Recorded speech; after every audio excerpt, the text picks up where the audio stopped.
क्या नाम है और आज की मीटिंग का क्या कुछ मुद्दा है सर? मेरा नाम शिवचरण, नगर पालिका कर्मचारी संघ हरियाणा, राज्य डिप्टी जनरल सेक्रेटरी और सर्व कर्मचारी संघ हरियाणा केंद्रीय कमेटी सदस्य। आज की जो ये हमारी मीटिंग हुई है, नगर पालिका कर्मचारी संघ हरियाणा संबंधित सर्व कर्मचारी संघ हरियाणा ब्लॉक कमेटी की विस्तारित मीटिंग हुई है। और इस मीटिंग में हमने एजेंडे जो रखे हैं, एक तो हमारे इकाइयों के चुनाव और भावी आंदोलन, ये मीटिंग के एजेंडे हैं। और इकाइयों के चुनाव बाबत नगर पालिका कर्मचारी संघ हरियाणा ने पूर्वी हरियाणा में चुनाव की डेट फिक्स कर रखी है और उसमें 23 तक ब्लॉकों के चुनाव होने हैं। और इसमें राज्य कमेटी की तरफ से 4 साथियों की ड्यूटी लगी हुई है चुनाव कराने की। इसमें हमारे राज्य के उप प्रधान साथी सुभाष गुंसर जी, मेरी ड्यूटी, राजेंद्र सिणद और जयप्रकाश फायर से हैं। एक नेकी राम है, नगर पालिका कर्मचारी संघ राज्य के नेता, वो भी मतलब 5 साथियों की ड्यूटी लगाई हुई है। और 5 जिले हमारे पास कैथल, जींद, रोहतक, कुरुक्षेत्र और सोनीपत। और कैथल के अंदर हमने मीटिंग करके फैसला लिया है कि 21 तारीख को सुबह 8 से लेकर 4 बजे तक वोट पढ़ के 4 बजे के बाद वोटों की गिनती के बाद जो भी उम्मीदवार जीतेगा उसकी घोषणा की जाएगी। और उससे पहले 15 तारीख को सुबह 10 बजे जो मेंबरशिप है उस मेंबरशिप की लिस्ट वेरीफाई की जाएगी और 11 बजे नामांकन भरा जाएगा। और 11 बजे नामांकन भर के 17 को हम उन नाम वापस लेने की तिथि रखेंगे। अगर एक कैंडिडेट रहता है तो 17 को उसकी चुनाव प्रधानी की घोषणा की जाएगी। ये हमारे यहाँ कैथल की इकाई का फैसला है, मीटिंग का फैसला है, जिसमें ये सर्वसम्मति से ये फैसला लिया गया है। और भावी आंदोलन की अगर बात करें तो नगर पालिका कर्मचारी संघ हरियाणा 2014 से इस सरकार की आर्थिक उदारीकरण की जो नीतियाँ हैं उसके विरोध में और जो इन्होंने वादे किए थे कर्मचारियों से, आम जनता से, उसको लागू कराने के लिए आंदोलन कर रहे हैं। इलेक्शन का जो तारीख थी वो 11 तारीख बताई गई थी, जो नोटिफिकेशन जारी किया गया था। बिल्कुल। 11 तारीख तो क्यों नहीं हुई इलेक्शन? 11 तारीख थी। ये नगर पालिका कर्मचारी संघ हरियाणा ने इकाइयों में पहले 10 सितंबर से 10 अक्टूबर तक मेंबरशिप का खोल दी थी, मेंबरशिप नहीं हुई। फिर 10 अक्टूबर से नवंबर तक की दी और अब लास्ट में 2 दिसंबर तक मेंबरशिप की कॉल दे रखी थी।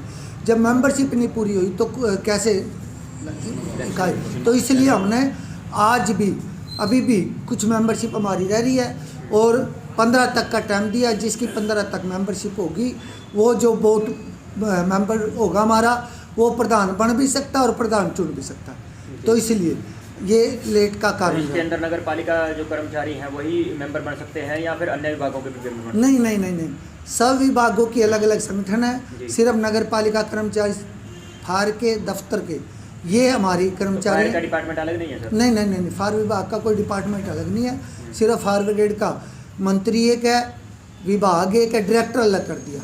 लेकिन नगर निकाय विभाग का इंसाफ फायर ब्रिगेड। जी तो सर, दूसरी जो आपके साथी है नगर पालिका के, कई बार सवाल उठाते हैं कि जो आप ही इलेक्शन करा रहे हैं और आपके ही कैंडिडेट आप देंगे जी इलेक्शन करवाने के लिए, तो कैंडिडेट भी आपका होगा और उसकी कमेटी के मेंबर भी आप हैं जो इलेक्शन करवा रही है। ऐसा है जी, मैं यहाँ कैथल का कर्मचारी भी हूँ और राज्य की तरफ से हमारी 5 साथियों की ड्यूटी भी है।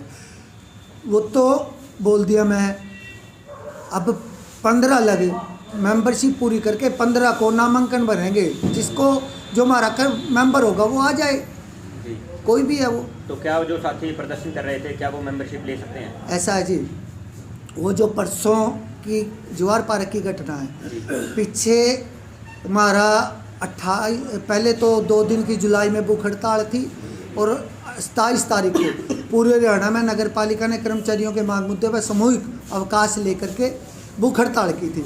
वो कह रहे थे हम महासंघ के हैं और उस टाइम नगर पालिका से हमारा कोई ताल्लुक़ नहीं है, उनका अलग संगठन है और उनकी हमने सदस्यता भंग कर रखी है।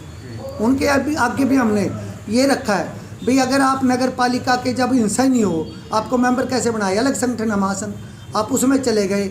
बराबर में वो सरकार की जिंदाबाद कर रहे हैं, प्रशासन की जिंदाबाद कर रहे हैं। ये कह रहे हैं हम आंदोलन नहीं करेंगे। प्रशासन के, सरकार के, ठेकेदार के इशारे पर वो आंदोलन करते हैं। और कर्मचारियों के लिए हमने डोर टू नाइट शिफ्टिंग का ठेका था, हमने उस ठेकेदार पे जब उसने सैलरी नहीं दी, महकमे ने पर्चा दर्ज करा दिया। वो साथी ठेकेदार के पक्ष में थाने में जा रहे हैं, मंत्री के उसके पक्ष में जा रहे हैं। वो ना संगठन के हैं ना किसी कर्मचारी के हैं, सिर्फ वो सरकार के और प्रशासन के कुछ चुनिंदा अधिकारियों के इशारों पे ऐसा कर रहे हैं। और एक डोर टू डोर का हमारा मसला है। डोर टू डोर का पूरे हरियाणा में कर्मचारी हमारा हिस्सा है, हमारा भाईचारा है। उनके मांग मुद्दे हम उठा रहे हैं, हमारे मांग पत्र में है, हमारे पोस्टरों में है। लेकिन अब की बार हमने पूरे राज्य लेवल पे फैसला लिया कि डोर टू डोर को और वर्क आउटसोर्स का नाइट का उनको मेंबर नहीं बनाएंगे। तो जो नगर पालिका के कर्मचारी वहाँ प्रदर्शन कर रहे थे उनमें से किसी को मेंबर नहीं लेंगे?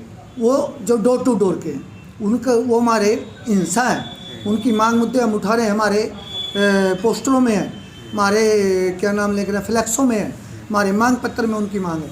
उनको मेंबर नहीं हम बना रहे हैं। और कुछ उसमें रेगुलर कर्मचारी हैं। और पीछे भी आप लोगों ने देखा होगा, बराबर में बैठ गए और हमारे खिलाफ नारेबाजी की, तो तभी से उनकी सदस्यता हमने रद्द कर रखी है।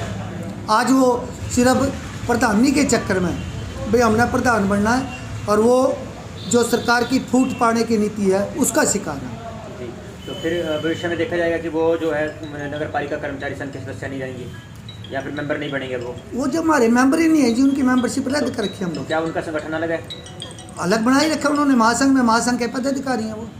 जी, हमारा उनसे कोई ताल्लुक़ नहीं है, ना उनसे हमारी कोई लड़ाई है, ना उनसे हमारा कोई झगड़ा है। हमारी जो है सरकार के साथ, प्रशासन के साथ, और प्रशासन के साथ भी भाईचारा। सरकार से लगातार आंदोलन करके कुछ कर्मचारियों के लिए हम रायतें दुआते हैं, पहले भी दुआई और आगे भी दुआएंगे। क्या पद है आपका?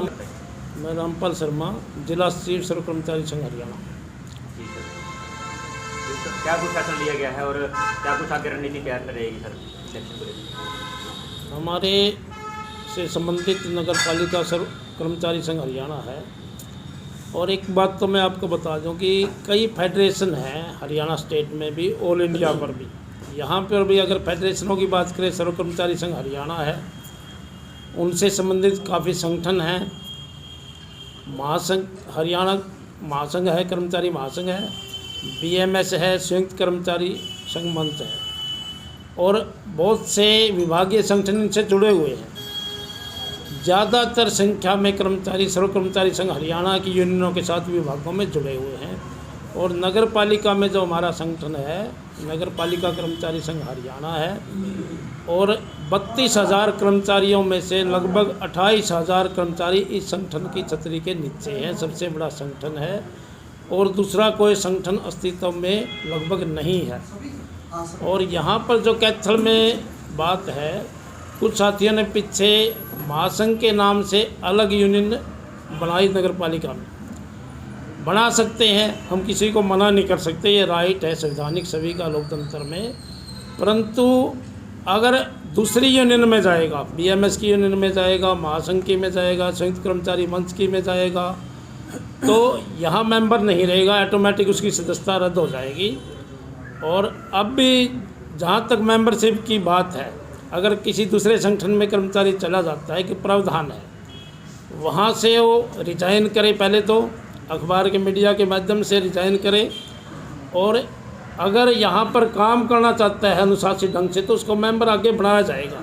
ये नहीं है भाई चुनाव नज़दीक आया और उसको मेंबर बनाओ, चुनाव लड़े। ये अनुशासित संगठन है, अनुशासित तरीके से हमारे आंदोलन चलते हैं, तभी जाकर सर्व कर्मचारी संघ हरियाणा की छतरी के नीचे इतने कर्मचारी है। लड़ाई सरकार से लगातार रहती है, अनुशासित में ही लड़ाई जीती जाती है।